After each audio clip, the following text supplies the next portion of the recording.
We all have certain experiences in our life where we've been instilled a certain belief in us since we were children that we now carry into our adulthood that are not truly aligned with who we really are. For you, it might be that you've been made to believe that you're unkind or selfish if you don't do something for someone else, or that you're not good enough or smart enough or attractive enough if you don't fit a certain mould. Then we become adults and we begin to surround ourselves with others who hold those exact same beliefs as those people that we experienced in our past, who have expectations of you. There was a point in my life where I was told by various people that I was selfish if I didn't do something that they wanted of me. They themselves didn't see beyond their own needs, and I didn't respect my own needs as much as I should have, so I believed them. I subconsciously became surrounded and attracted towards so many people of this nature, so I began to believe it all. I took on their beliefs and I convinced myself that they were true.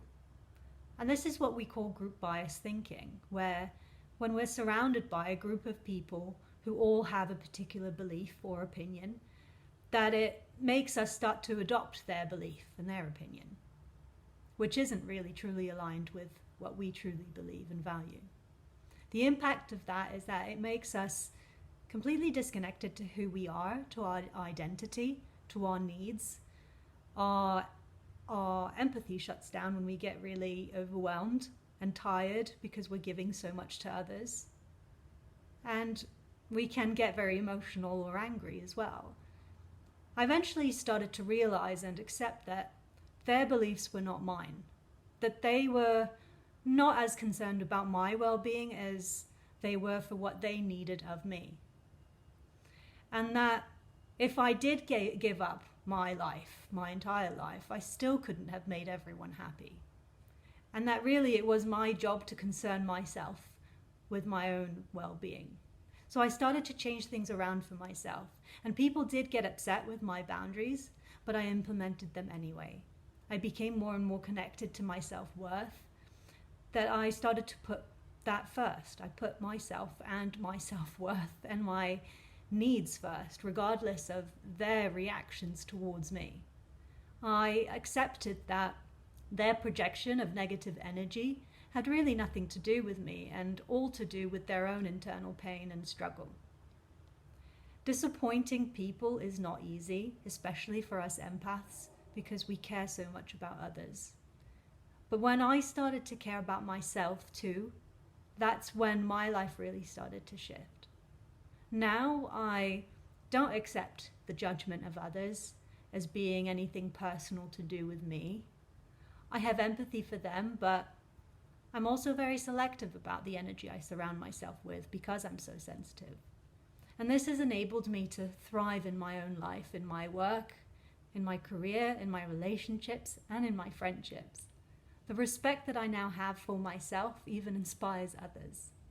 So if you're in a place where you are finding this transition to be a bit challenging, I'd like to help you kickstart this with 4 or 5 steps to help you get there. The first step is question that belief that you've grown to believe. Identify it and question it. Does it really belong to me or them? The second step is question, is the negative energy that they are projecting onto me, is that mine or is that theirs? When people project, they project their own pain.